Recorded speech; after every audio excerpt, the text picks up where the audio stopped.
오늘 우리에게 주시는 말씀은 요한복음 3장 3절부터 8절입니다. 예수께서 대답하여 이르시되 진실로 진실로 내게 이르노니 사람이 거듭나지 아니하면 하나님의 나라를 볼 수 없느니라. 우리 교독할까요? 제가 한 절, 여러분이 한 절. 우리 4절 읽어주시겠어요?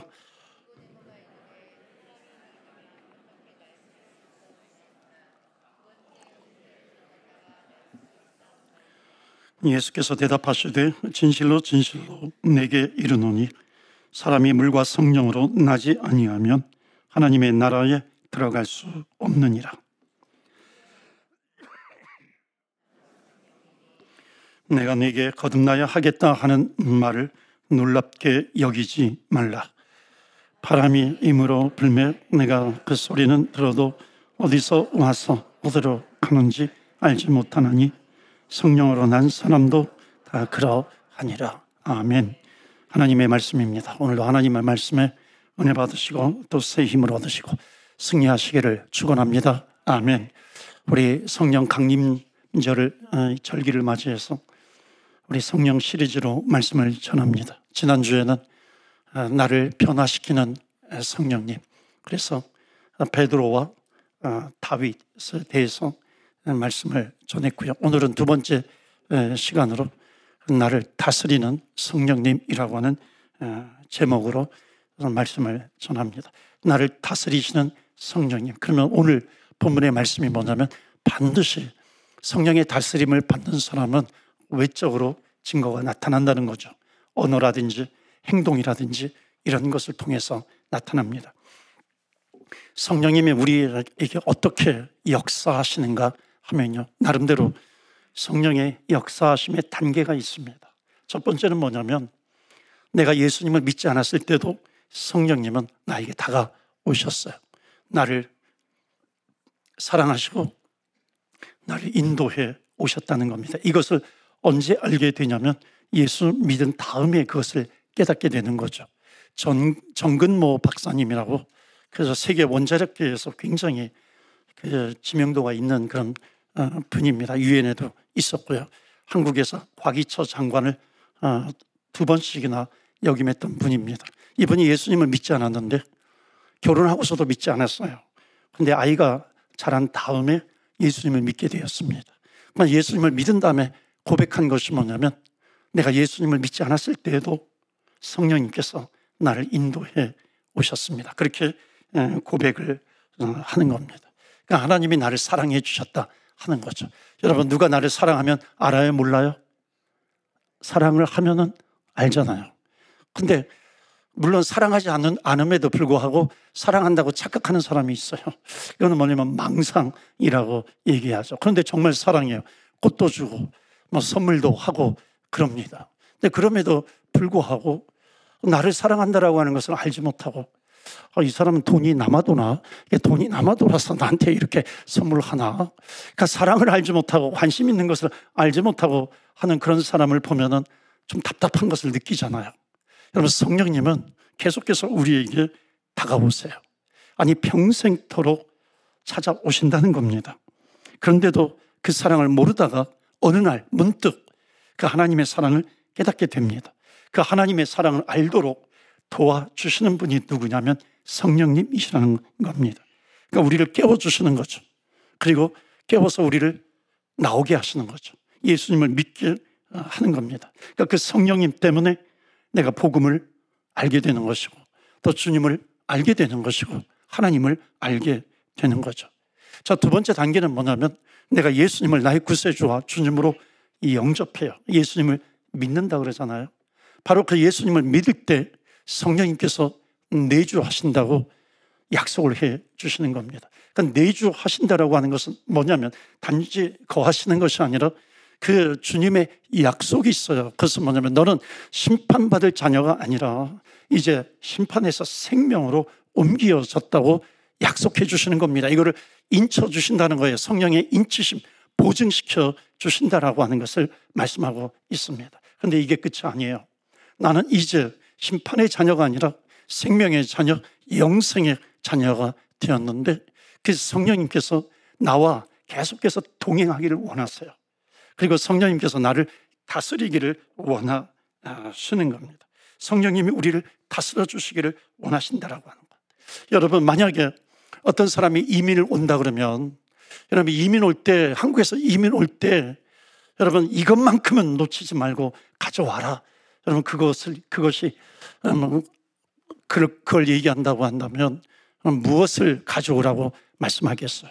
제가 초창기 이민 목회할 때 2001년도로 기억하고 있어요. 한국 사람들이 별로 없는데 그 식당에서 그 어떤 한국 사람이 이게 스마트폰, 이 셀폰, 이 두꺼운 거죠. 그 당시에는 그 셀폰 가지고 한국에 있는 친구한테 전화를 하는 겁니다. 야, 친구야, 여기 올 때 꼭 이거 잊지 말래.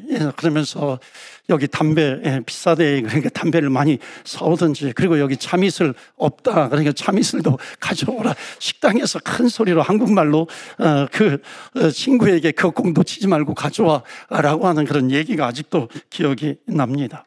여러분, 만약에 우리 자녀가 어디로 이민을 가요, 미국으로 이민을 가든지 아니면 이 밴쿠버에 있는 사람이 어느 나라로 이민을 갑니다. 그러면 반드시 그 사람에게 이것만큼은 놓치지 말고 가져가라. 여러분, 그것이 뭐가 있을까요? 우리 자녀가 갑니다. 이것만큼은 놓치지 마라. 그것이 바로 성령님이에요. 성령님만큼은 놓치지 말라.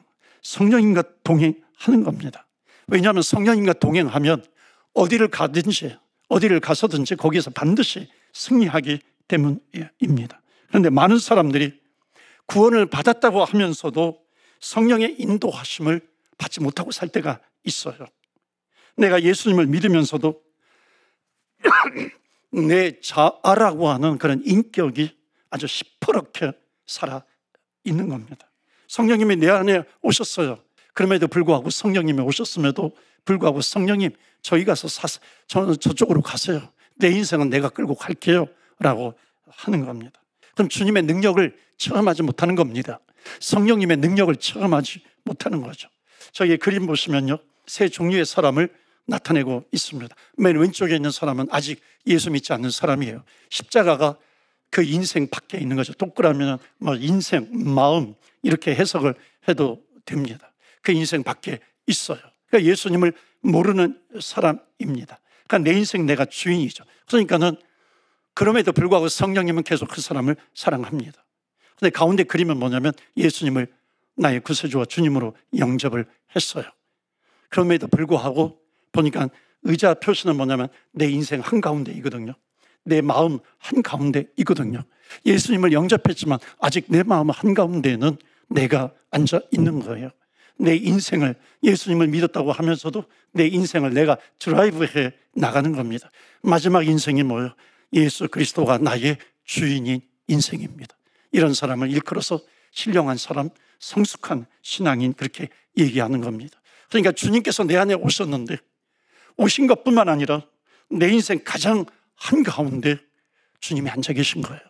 내 인생을 주님께서 인도해 가십니다. 무엇을 결정을 해도 주님 앞에 기도하면서 결정을 하는 겁니다. 이런 사람이 누구냐면 영적으로 승리할 수 있는 인생이 되는 겁니다. 왜 많은 사람들이 이렇게 살지 못하는가? 니고데모가 밤에 예수님께 나와서 묻는 겁니다. 이런 것을 통해서 지금 본문에서 구체적으로 다 읽지는 않겠지만 지금 여기에서 말씀하고 있는 것이 뭐냐면, 니고데모는 신앙생활, 지금으로 비교하면 신앙생활을 잘했던 사람이에요. 잘 믿었던 사람이에요. 교회 생활을 잘했던 사람이에요. 열심히 했어요. 그런데 내면적으로, 영적으로 갈급한 겁니다. 목말라 있어요. 권태기가 있는 겁니다. 답답해요. 그런데 이렇게 살면 안 된다라고 하는 것을 알아요. 많은 사람들이 교회 생활, 신앙생활을 하면서도 내가 이렇게 살면 안 되는데, 내 마음대로 지금 살아서는 안 되는데, 이런 인생은 반드시 신앙생활을 하다가 목마름이라고 하는 것이 옵니다.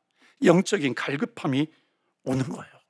지금 니고데모는 신앙생활을 하다가 영적인 그 갈급함이 있어요. 종교 생활에 지쳐 있는 겁니다. 잘했어요. 모든 것을 다 지킨 그런 사람입니다. 그런데 내면이 공허해요. 그래서 니고데모는 밤에 예수님을 찾아 옵니다. 밤이라고 하는 것은 상징적인 어휘예요. 내 인생이 지금 밤이에요. 캄캄한 겁니다. 니고데모는 바리새인이었어요. 여러분, 내 신분과 내 지위가 내 영적인 생활을 절대로 보장하지 않습니다. 교회 생활 내가 20년, 30년 했다 할지라도 그것이 은혜 생활을 보장하지 않는다는 겁니다. 이 영적인 생활이라고 하는 것은 뭐냐면 성령님께 붙들려야 돼요. 성령님의 다스림을 받아야 한다는 것입니다. 그러니까 성령님의 다스림을 받아야 내가 신앙생활을 제대로 할 수 있는 겁니다. 니고데모는 한밤중에 주님을 찾아왔어요. 와서 얘기하는 것이 뭐냐면 결국 이겁니다. 내가 주님의 다스림을 받고 싶습니다. 오늘 이 예배가 그런 예배가 되면 좋겠어요. 니고데모라고 하는 인생, 그 밤에 내 인생 캄캄해요. 영적인 갈급함이 있어요. 그런 분들, 오늘 니고데모가 예수님을 찾아온 것처럼 오늘 주님 앞에 서시는 저와 여러분 되시기를 주의 이름으로 축원합니다. 아멘. 주님 앞에 나오는 겁니다. 그러면 주님께서는 그분을 만나 주신다는 거예요. 왜 니고데모 같은 그 신앙생활에 현대 기독교인들이 빠져 있는 것인가? 성령님은 계속해서 우리를 다스려 주시려고 하죠. 우리를 계속해서 도와주시는데, 왜냐하면 내 자아가 시퍼렇게 살아 있어서 성령의 다스림을 블러킹해버려요. 그것을 막아버리는 겁니다. 성령님이 내 안에 계시지만은 성령님 그냥 가만히 계세요. 그냥 내 아이의 문제는 내가 마음대로 할게요. 성령님 그냥 가만히 계세요. 저쪽 방에 가 계세요. 내 돈의 문제, 시간의 문제, 그것은 내가 알아서 할게요 하는 겁니다. 그러니까 이런 사람들은 절대로 하나님의 길을 가지 못합니다. My way. 주님을 영접했음에도 불구하고, 주님을 내 안에 모셨음에도 불구하고 끊임없이 God's way, the Lord's way, 주님의 길을 가는 것이 아니라 my way, my way, my way. 내가 결정하고 내 인생을 내가 드라이브해 가는 겁니다. 왜냐하면 내가 너무 강하기 때문에, 내 자아가 너무나도 강한 것 같아요. 그리고 생각해 보니까 이것이 성공하는 길 같은 겁니다. 그러니까 사실 성령의 다스림을 거부하는 가장 강력하고 큰 주범은 누구냐면 바로 나라는 거예요. 이렇게 되면 그 인생은 피폐해지는 겁니다. 여러분, 성령님께서 왜 오셨어요? 성령님은 우리를 다스리기 위해서, 우리를 인도하시기 위해서 성령님은 우리에게 오신 겁니다. 그런데 그럼에도 불구하고 나는 내 옛 삶에 너무 유스트가 되어 있는 거예요. 옛 생활, 그것이 그대로 남아 있어요. 누가 내 인생 가운데 간섭하는 것을 원치 않은 거예요. 그러면 피곤한 겁니다. 그러니까 내 인생 그냥 내 마음대로 살고 싶은 거예요. 주님을 모셨음에도 불구하고. 사도 바울은 이것을 뭐라고 얘기하냐면 육체의 소욕이다. 육체의 욕심, 육체의 소욕이다. 그렇게 이야기를 합니다. 그리고 육체의 소욕은 성령을 거스르게 되어 있어요. 갈라디아서 5장 17절 말씀 좀 보여주시면, 우리 굉장히 중요한 구절이거든요. 우리 다 같이 한번 읽어보겠습니다. 육체의 소욕은 성령을 거스리고 성령은 육체를 거스리나니 이 둘이 서로 대적함으로 너희가 원하는 것을 하지 못하게 하려 함이니라. 아멘. 바울은 분명히 얘기해요. 성령님이 분명히 내 안에 들어왔어요. 그럼에도 불구하고 아직까지도 내 욕심과 내 소욕과 성령이 계속해서 컨플릭트하는 거예요. 갈등을 일으켜요. 서로 대적하고 있는 겁니다. 여러분, 왜 대적을 해요? 바로 이거예요. 첫 번째 메시지 한번 보실까요? 첫 번째 메시지, 왜 성령님이 나를 다스리기를 원하시는가? 다 같이 읽어요. 시작. 성령님이 내 삶을 다스릴 때 하나님의 길로 나를 인도하시기를 원하시는 하나님 아버지의 마음이 있는 겁니다. My way 그리고 God's way, 이것이 서로 컨플릭트하는 거예요. 반대 방향으로 가고 있어요. 그러니까 성령이 나를 다스린다라고 하는 것은 뭐냐면은 My way의 길을 가는 것이 아니라, 그것을 고집하는 것이 아니라 성령님의 길, 하나님의 길을 가고 있는 것. 그러니까 성령님 때문에 신이 나는 그 길이에요. 이것이 복된 길이다라고 하는 것을 말씀하고 있습니다. 여러분, 밴쿠버에 왜 사세요? 한번 물어볼까요? 여러분, 밴쿠버에서 죽으셔도 괜찮습니까? 여기에서 죽으셔도 괜찮아요? 여러분, 사명이 있으면요, 여기에서 죽어도 좋은 거예요. 여기에 대해서 예스할 수 있으면요, 밴쿠버에서 살 권리가 있는 겁니다. 그런데 이게 아닌데 그렇게 하는 분은요, 아직 사명이 없는 거죠. 여러분, 제가 세계적인 프로축구팀에서 레알 마드리드라든지 그런 데서 저를 스카우트 하려면 얼마를 주겠어요? 여러분, 거기서 왜 저에게 돈을 주겠어요? 저는 거기에 가치가 없는 사람이에요. 저를 부를 이유가 없는 거죠. 근데 제가 하나는 알고 있어요. 그것은 뭐냐면 내가 밴쿠버에 살고 있는 이유가 있는 거예요. 왜 여기에서 살고 있는지 저는 알고 있어요. 하나님께서 저를 스카우트 하신 거예요. 하나님께서 저를 부르신 거예요. 여러분, 한 사람 주님께서, 하나님께서 그의 아들 독생자를 십자가에서 못 박아 죽이셨어요.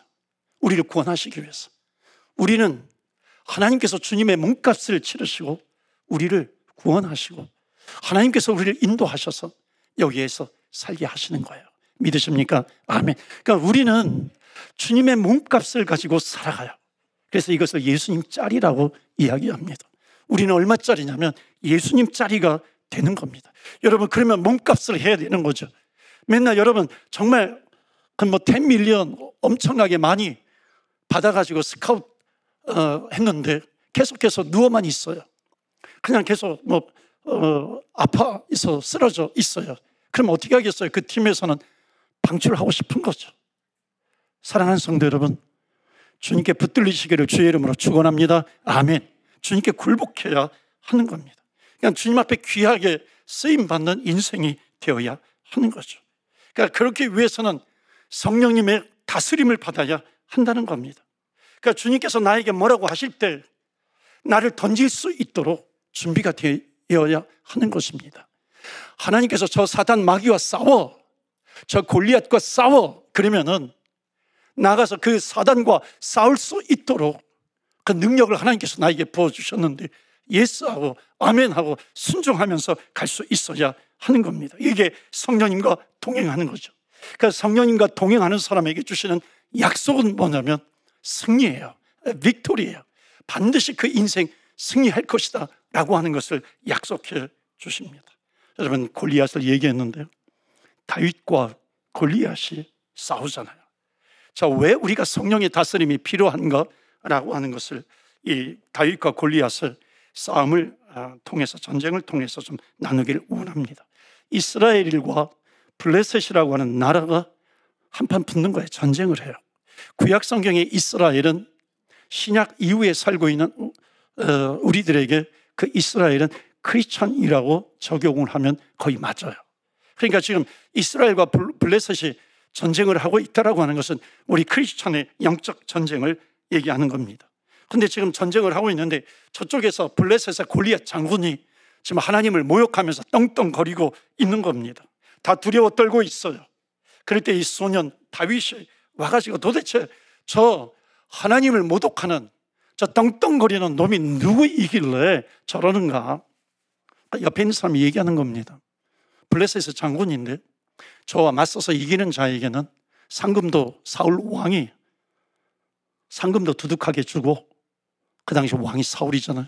그리고 높은 지위도 주고 그 다음에 사위로 삼겠다 그러는 겁니다. 다윗은 상금에 관심이 없어요. 높은 지위, 돈, 이것에 관심이 없는 겁니다. 도대체 저 하나님의 이름을 모독하는 저 골리앗 싫어한 거예요. 그래가지고 다윗이 어떻게 한 줄 아세요? 사울 왕한테 가가지고 마치 지금으로 말하면 성경의 사무엘에 뭐라고 표현이 되어 있냐면 사무엘상에 마치 사울 어깨를 툭툭 두들기면서 낙심하지 마세요 이렇게 얘기하는 겁니다. 여러분, 조그만한 어린애예요. 소년이에요. 소년이 다 큰 어린애에게 이렇게 치는 거예요. 그러니까 사울이 얼마나 기분 나쁘겠어요. 왜 사울은 그렇게 반응해요? 사울은 사람에게 붙들려 있는 겁니다. 환경에 붙들려 있는 거예요. 그런데 다윗은 성령님께 붙들려 있습니다. 그러니까 성령님께 사로잡혀 있는 다윗이 골리앗을 바라볼 때 이것은 문제도 아닌 거예요. 여러분, 다윗이 골리앗과 싸워 이길 때 여러분 언제 승리했을까요? 그냥 골리앗의 목을 베었을 때 승리했을까요? 아니에요. 이 다윗의 승리는 바로 이때예요. 아니, 저 하나님의 이름을 모독하는 저 사람은 누구인가? 나는 하나님께 붙들려 있어요. 성령님께 붙들려 있어요. 나는 저자와 싸워서 이기는 것이 나는 이기는 것이 나는 자신 있어요. 왜냐하면 성령께 붙들려 있기 때문에 그렇습니다. 승리는 바로 이 순간에 결정이 난 겁니다. 여러분, 승리는 언제 나타나냐면 성령님께 붙들려 있을 때예요. 결과를 보고서 승리하는 것이 아니라고 하는 것입니다. 하나님께 붙들려 있으면 승리하게 돼요. 이기게 되는 겁니다. 그래서 두 번째로 왜 성령의 다스림이 중요하냐면 두 번째 메시지입니다. 우리 다 같이 읽도록 하겠습니다. 성령 충만한 삶을 방해하는 골리앗이 날마다 나를 쓰러뜨리기 때문이다. 그러니까 우리의 삶 가운데 성령 충만한 삶을 방해하는 이 골리앗이 날마다 나를 쓰러뜨리려고 하는 겁니다. 여러분, 여기서 골리앗이라고 하는 것은 뭐냐면 여러분, 나를 낙담하게 만드는 모든 문제들, 그것이 골리앗이에요. 성령님의 다스림을 받지 못하게 하는 모든 문제들, 그것이 이 골리앗입니다. 영적으로 승리하지 못하게 하는 사단의 회방, 사단의 방해, 그것이 골리앗입니다.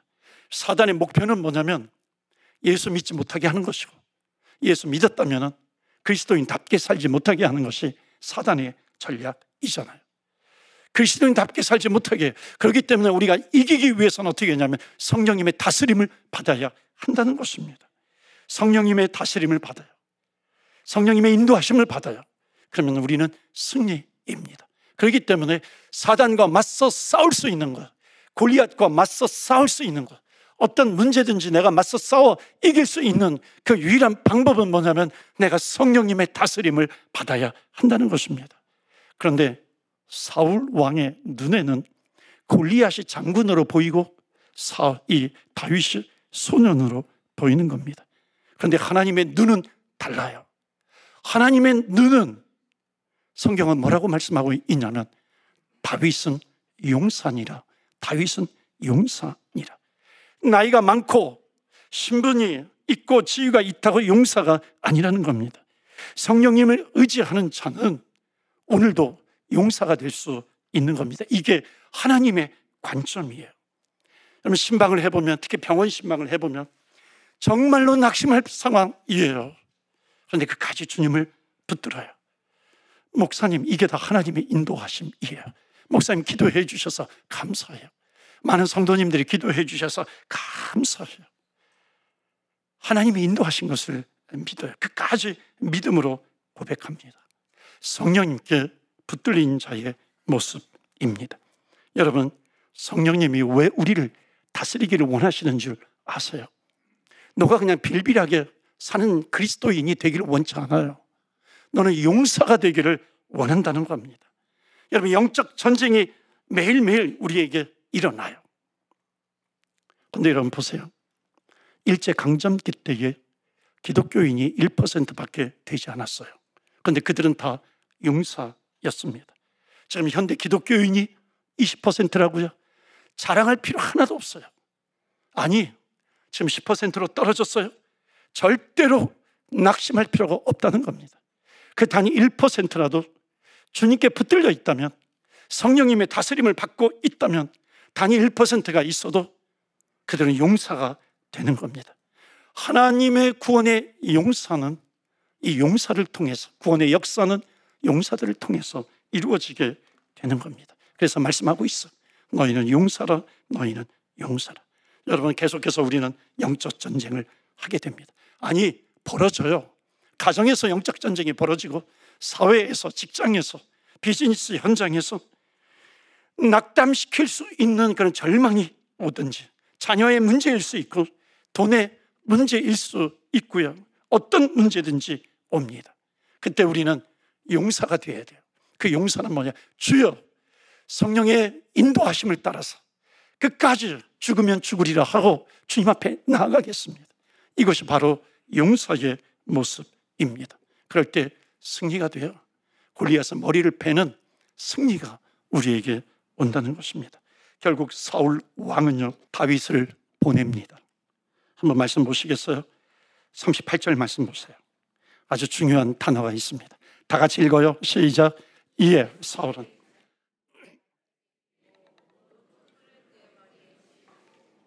갑옷을 입히며, 그래요. 갑옷을, 사울이 자기가 입던 갑옷을 입혀주는 겁니다. 자, 39절 아주 중요한 구절이에요. 역시 다 같이 읽어요. 시작.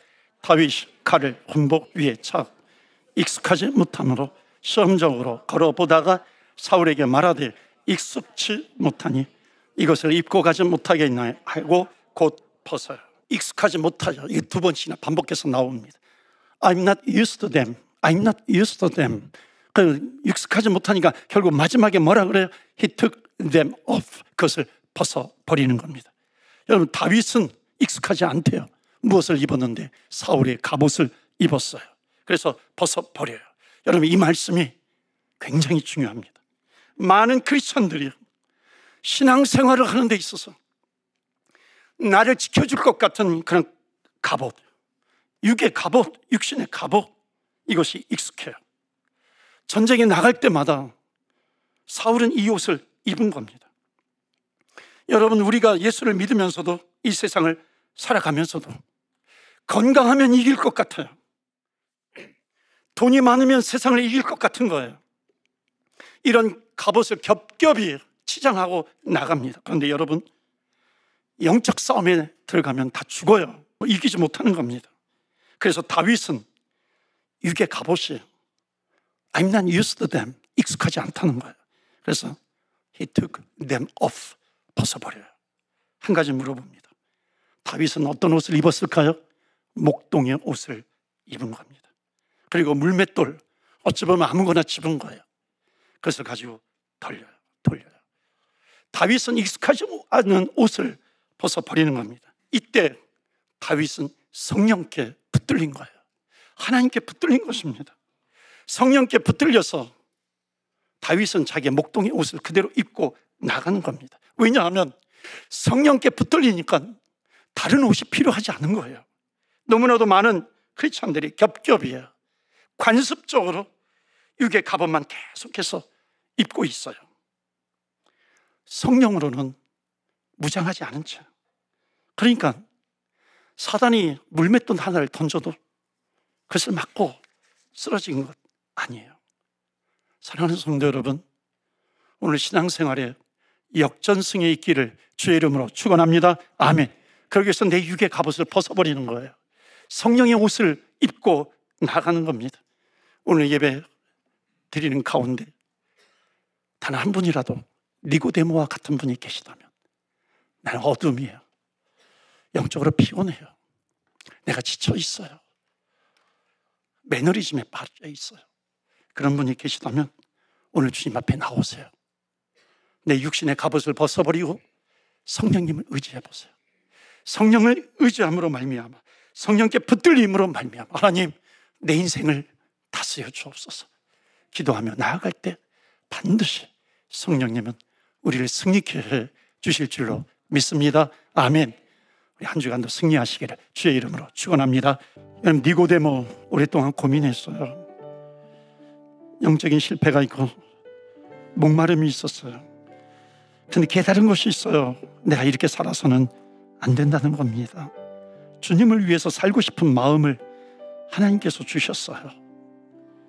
방문을 두드렸습니다. 주님, 저 이렇게 사는 것 지긋지긋해요. 종교 생활에 피곤하고 지쳤습니다. 그런 분 계세요? 기도하세요. 주님께서 말씀하십니다. 성령으로 거듭나야 된다. 성령께 붙들려야 한다는 겁니다.